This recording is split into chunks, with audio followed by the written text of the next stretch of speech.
Okay, so this is a conversation that has been a long time coming. Me and Jose have gone back and forth on this a little bit.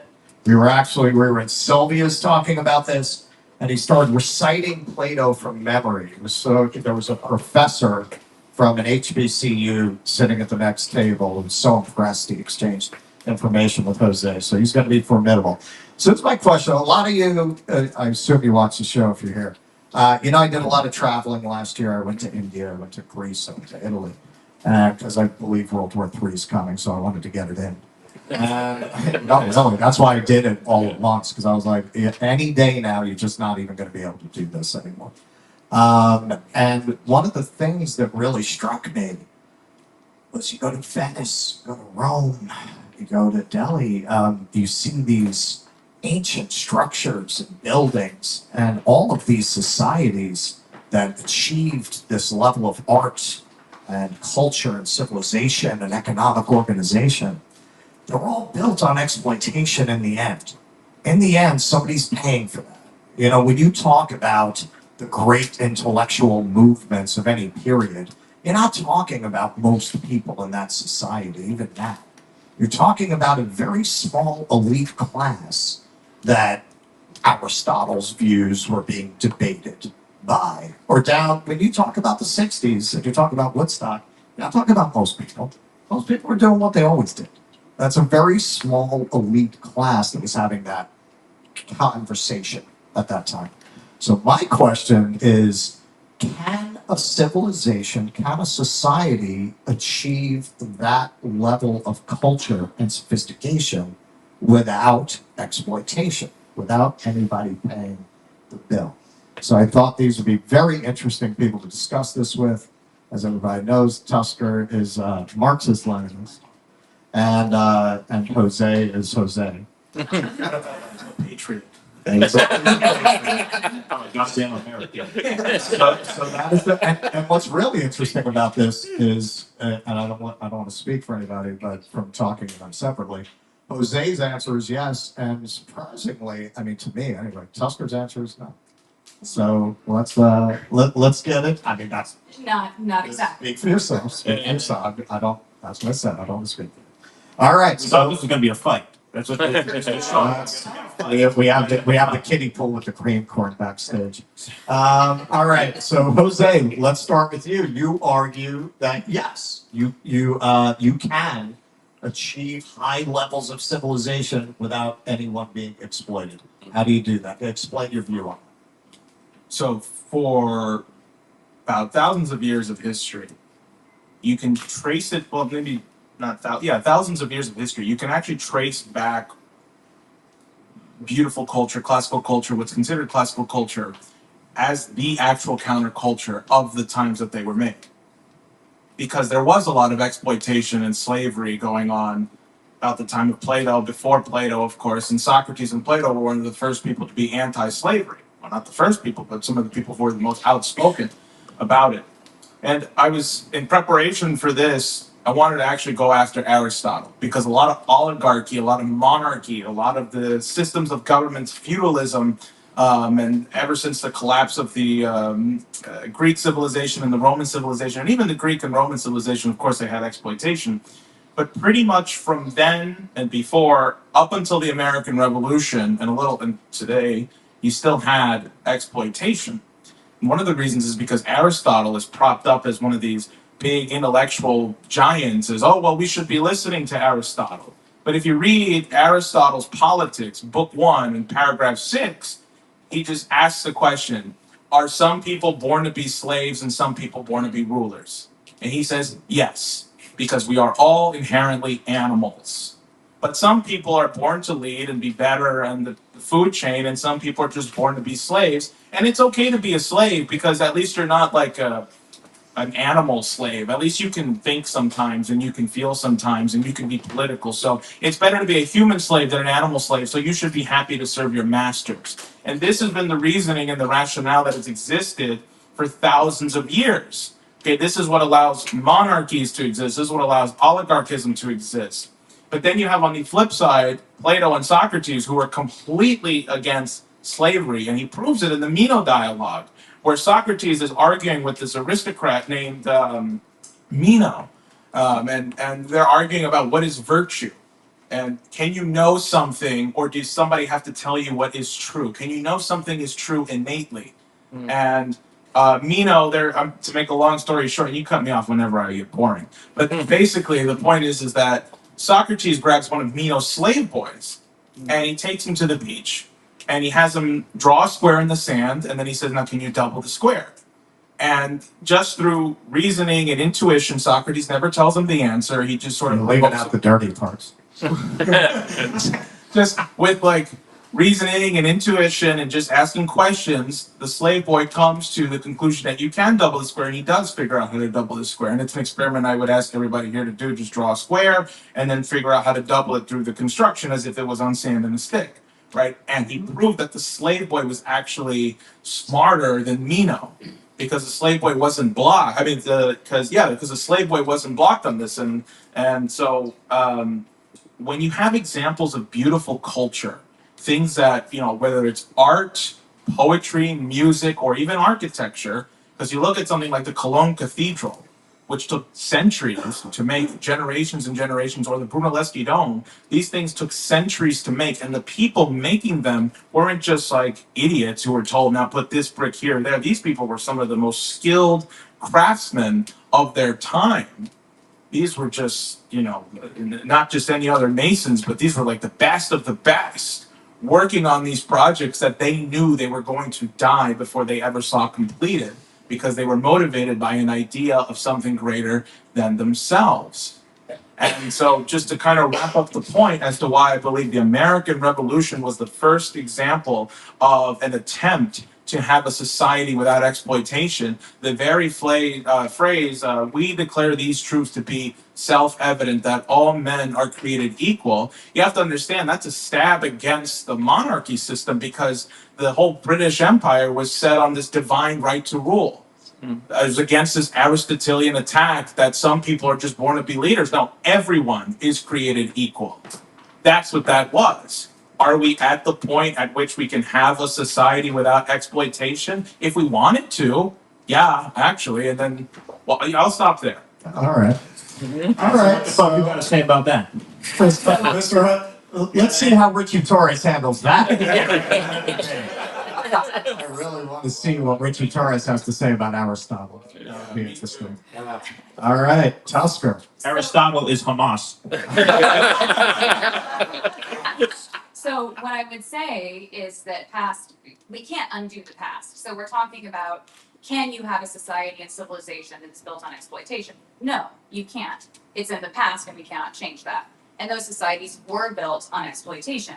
And it was just from the simple fact, when you go from the more primitive accumulation area of the nomadic tribes and all that stuff into more agricultural systems where people begin to bond together and have community, there now becomes a need for government, for state, for all that type of stuff. So you start seeing the centralization of power. This is where you start entering into the slavery system. Now, what happened with the increased mode of production between primitive accumulation and slavery was the chance for those very same aristocrats and men to sit there and have the free time to begin to develop ideas and started to come up and have time for philosophy, whereas beforehand, they did not. And so as we've gone, each stage we've gone through, from feudal societies or from slave societies to feudal societies to a capital society, has been an increased mode of production, which does lessen exploitation every single time. But I would agree with Jose, we can have societies without exploitation in the future, and that is what is up for us to figure out. And that is one of the things that socialism or Marxist-Leninism seeks to do, although it has not been perfect. All right. Keaton, you want to weigh in on this? Well, I mean, when you said, so I always thought, and this is where a lot of this theory to me becomes not irrelevant or obsolete, but part of the reason I don't go to the max over it so much is because I do generally feel that communism, socialism, capitalism, these are models built on growth. They all understand fundamentally that production and growth are good things, right? And there's a debate as to how do we manage that, right? What happens when humanity passes a tipping point And now you're not managing an incline in productivity and humanity in general. But now people who have amassed all of this capital and all these resources, what happens when they start thinking, okay, how do we manage the decline, right? How do we manage a situation where, just as an example, supercharged viruses escape from labs, just as an example, hypothetically, right? Were that to have happened, right? Like, how do you manage the way down? And to me, that is where, like I said, I don't think it's unuseful to study these theories, but I do think just the underlying premise of the trajectory of the human race has been kind of flipped right now, at least in the eyes of the Davos people and the World Economic Forum people. I think that you would find those characteristics throughout a lot of philosophy. And a lot of it has to do with what the ruling class is comfortable with. So you often, what I always see is I see more of the so-called liberal left. They tend to take the idea of austerity, degrowth, and those types of ways as a way to reduce the population, whereas more of the right-wing side said, let's go to war and get rid of our excess people through war. So it is, they do want to cull the population because they're worried about resources. But if you also remember back in the day, there was all this conversation about peak oil. We're going to run out of oil. We're going to run out of oil. That was happening back, a couple decades ago, and everyone was freaking out. And we would have run out of oil. We would have run out of it, but we've innovated. We've found new ways to handle it. You always have to believe that humans are capable of innovation and moving our society forward. Or else, how did we all survive up to this point? When resources were scarce and all that other type of stuff. You have to believe ultimately in the innovation and the preservation of humanity. Absolutely. This has been a fun. I agree completely with what Tusker's saying. That's actually what the American economic system is all about. It takes into account human creativity. More people is a good thing because that's more people coming up with ideas and ingenuity. Before the light bulb, you know how people were lighting their homes? They needed whale blubber. Okay, they were killing off whales to find all this whale blubber. At that boom, the light bulb was invented, and there was like this all scary. Oh, are we not going to have any more light because there's not going to be any more whales? Light bulb. There were, we used to burn wood for energy, and then we burned coal, and now we have nuclear power plants, which then we're going to have fusion energy. These things are just going to make things better and better and better. And that's exactly what Alexander Hamilton had in mind when he was writing his reports on manufacturing, when he was coming up with his economic system. And this has been long forgotten, that the most important thing in an economy and in government is human creativity. You have to know that in the future, somebody will come up with something better than what you have now. So, Yeah, see now that's interesting, and that's something from talking to Tusker I've heard a lot as well. We again this certain expression of leftism has been put front and center and represented as the left. So it's assumed that the left is conservationist and degrowth by definition. And really, if we're talking to you, you said really that's not what the Marxist-Leninist ethos to be degrowth. No, the only way that you can sustain the human population and everyone can have the resources, and we don't have to have Africa go without air conditioning because we already have it here, is if you increase the scale of human innovation and you work collectively in order to achieve that. It can't be done on an individual basis. It was funny, especially given recent developments, if you follow them. Constantine, what's his fucking last name? Constantine Cassini. He had an appearance. I happened to be in India when he did this. He did the Oxford Union debate, and he made a very, very effective pro-growth argument, saying, hey, listen, this is reality. People in the third world, in countries where they're struggling economically, if for your child to survive, you're going to have to hit a button every 30 seconds that releases greenhouse gases, you're going to do it. And he was illustrating, you're never convincing these parts of the world, even if the West, which it doesn't, but even if the West were to conform to these emission standards, they're not going to do it, and rightly so. So you can only invent your way out of it. And I agree with that. It seems to me, and maybe you guys can correct me if I'm wrong. It seems like this is really the going back to the classic show, Star Trek. It's going back to that argument that eventually, you have great enough material prosperity that nobody has to be in a state of exploitation, that you can only invent, produce, and innovate your way towards a world like that. Is that something you would both agree with? Yeah. Is that the vision? I think so. I mean, because you look at the fact that fusion energy is sometime in the next 20, 30 years. And then there are plans to mine helium-3, which 98% of the moon's surface is covered in it. And the great thing about helium-3 is that it only has one proton and two neutrons, or two protons and one neutron, so that when they bash against each other to create the fusion reaction, you don't get that extra neutron, which creates what's called nuclear waste. So helium-3 is a great resource that we'll start mining from the moon, bringing back, having virtually limitless energy. Are you going to tell me that the astronauts going up to the moon and actually excavating this stuff are going to be exploited? Because I don't want to put just some idiot up in the moon. I would want to put up a NASA scientist who, because we know people, like, well, we as in Kynan and I, I'm sorry, he's right there, so I'm like, what? There was a guy that Are you guys MK Ultraing me? I don't know. There was a guy who came to one of our Schiller Institute conferences. His name was Aaron Olson, and he came up with a schematic on how to actually mine helium-3 on the moon. This little robot that he built, and it can collect it and store it. That's what I want to bring for the Bronx. Actually, you know, like thousands of teenagers and kids in their 20s working with people like that, refining systems like that, saying, okay, in 80 years, how are we going to power the Earth? That's a society without exploitation. See what I'm saying? So.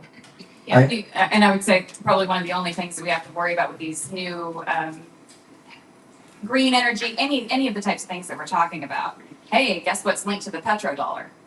Oil. Is the United States government, is our ruling class really interested in actually breaking through the petrodollar? No. And bringing energy to everyone around the world? And that's what solar panels are, too. Solar panels and the wind farms are just a scam for more petrodollars. Mm-hmm. So here in New York City, they like to claim, 60% of your energy is all solar during what they call candlelight hours. And then you ask, well, what happens when the sun goes down or it's kind of cloudy? Oh, well, we use the backup oil companies. You know, we use the backup. Right. And, oh, by the way, we're going to charge you a premium for using them because they're not on all the time. And it's really expensive to flip that switch. So, you know, and then that's why energy is more expensive. You know, 25% of the energy that was being supplied to New York City was from a nuclear power plant up at Indian Point, and they shut that down. So people's light bills get more expensive. Have gotten more expensive since then. And then in the summer, when people are using their air conditioners more, it's even more expensive. So, but hey, who benefits? The electric company and the government. If they had limitless energy, if you had fusion energy, it would be more expensive to send you a bill than it would be to power your house. That's just like an actual truth. They don't want that. So, one of the things I really saw in my travels was, I mean, humanity has achieved some incredible things, but it's also been defined by madness. Just madness and brutality.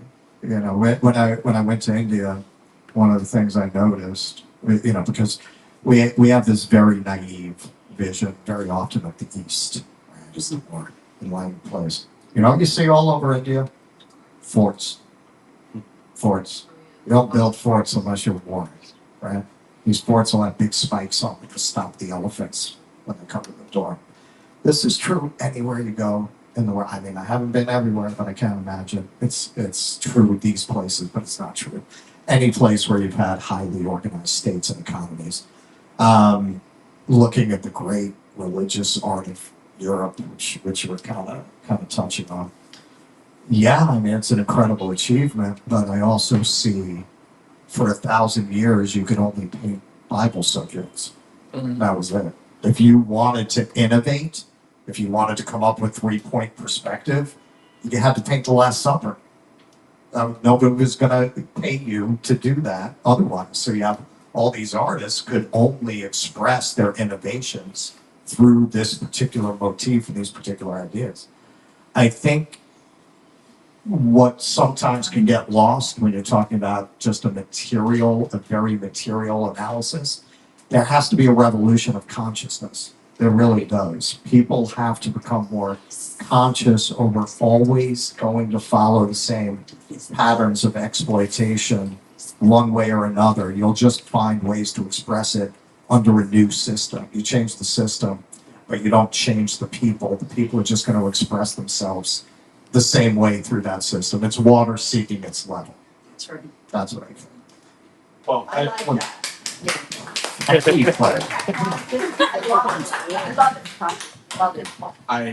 well, on the thing about art, yeah, there have been a lot of revolutions that in the cultural and art field, especially the classical art field, because yes, you're right, a lot of people had to paint religious subjects or were commissioned to paint religious subjects, but you kind of see this breakout happening during the Renaissance and after the Renaissance as well, where people shifted away to a more secular people started painting scenery, but even in what would be called secular, I'm sorry, I didn't prepare my 30-point slideshow to show you all this stuff. Even in the stuff that you would consider secular, there were still religious themes and ideas in them. Right. Not because they had to have them there, but because that's what they were bringing into it. Right. You know, these ideas are what these things are rooted in. I mean, it can go back to the first, one of the first self-portraits. I forget the name of it. I think it's called Petrus Christus. The guy who paints himself in the image of God, who paints himself in the image of... That's Dürer. Dürer, Albrecht Dürer.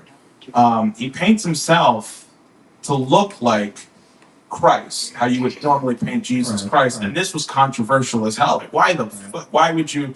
And he says, well, imago viva Dei, you know, in the living image. Are we all not created in the living image of God? And this is in the 1300s. He does this, right? Or 1400s, I think. And so this was like one big revolution. And so that completely redefined what it meant to make a portrait of somebody and what a self-portrait was as well. It's the idea of dignity, that every individual has a dignified soul. So you kind of see this gradual buildup happening in Europe in the 13th, 14th, 15th, 16th, and 17th century, all leading up to, we behold these truths to be self-evident that every man is created equal. Sure. But then what did we do? What do you mean, what do we do? We had slaves. A lot, okay. So, no, say, look. Slavery was... Look, within the philosophy of India, it's very, very beautiful, but it also has the caste system encoded within the religion. That's not something that came from the States. Yeah, but we also freed slavery. We ended slavery. Lincoln ended slavery. Hamilton wanted to end slavery. No, Hamilton wanted to end slavery. Gouverneur Morris, who's one of the founding fathers, who's buried in the Bronx at St. Anne's, who penned the Constitution, you know, and he wrote the preamble, "We the people of the United States." That was him. He was a ardent, like these guys. See, there's a myth that all of the founding fathers were rabid, crazy slave owners who wanted to keep slavery going. No, man, they were like arguing about this back and forth, beating each other off the floor. You know, and ultimately the reason why they compromised on this was because they said it's more important to establish a union and a country away from monarchism and create something truly independent right now. And Hamilton knew, you can read his letters, he said somebody's going to end slavery. And that is kind of going back to Tusker's point. Just not me. Well, but that goes back to Tusker's point, where you have to believe that, okay, the greater good will come. Sure. Well, you're arguing that there's an upward trajectory, in evolution of consciousness, and I would tend to agree with that. A lot of people don't. A lot of people feel that's presentism, to think that we've evolved. We just simply think that because of the moment we're in. But when you look at most of history being defined by an illiterate peasant population being the majority of the population, with a very small number of people enjoying any kind of material security, I don't think you can argue that we haven't evolved. I'm saying that we have to evolve a lot more, and it can't just be material. It can't just be a material approach. You might be interested to know that during the American Revolution, I believe it was like, and correct me if I'm wrong, Kynan is my fact checker. He's looking at me. He's like, "No, that's wrong." Yeah, but I believe it was the case that 75% of farmers were literate, and not only were they literate. 90. Yeah, you go. You see, not only In what society? in the during like just pre-American Revolution. And not only were they literate, they could also read Latin too. So, you know, it's interesting times, right? It's an interesting, what does that mean then? Exactly. Well, that's still, I mean, even if that's true, and I'd have to look that up. It is true. It doesn't characterize most of human history. You're talking about a very specific moment. Yeah, and but a what very was it specific about place. this moment? And that's still not early But why civilization. did it get to that though? I can bring the Jello tub out here. I mean, let's Tusker, why don't you weigh in and then we'll wrap this up. I mean, all I was simply going to say is that from a Marxist-Leninist perspective, we view the American Revolution as the bourgeois revolution of America. It was a necessary revolution. It was a progressive step. It didn't solve all of the problems that needed to be solved. There were still contradictions that are left in the background. You always have to think in a dialectical way. Nothing is as black and white as it ever appears. And so we can't get lost in a lot of those things and then just say America is a wasted project because we didn't get it right from the very beginning. There were very progressive things about the American Revolution. It was an anti-colonial, anti-imperialist war. Yep. Why would you not support that as a leftist? Having anti-colonial resistance, why would you not see the American Revolution as sticking a stick right in the eye of the fucking British Empire? And that was the end of the British Empire. Once they felt the blow of us breaking apart, then they sent troops against us again, and they lost against the scrappy little rebel group from America. And that's what the left needs to learn about American history, and we need to hold that as far as in our consciousness as how it is that we go about and we fight for a better system for our people in America. Damn right. Exactly. Have a running mate. Right, yeah. Please clap.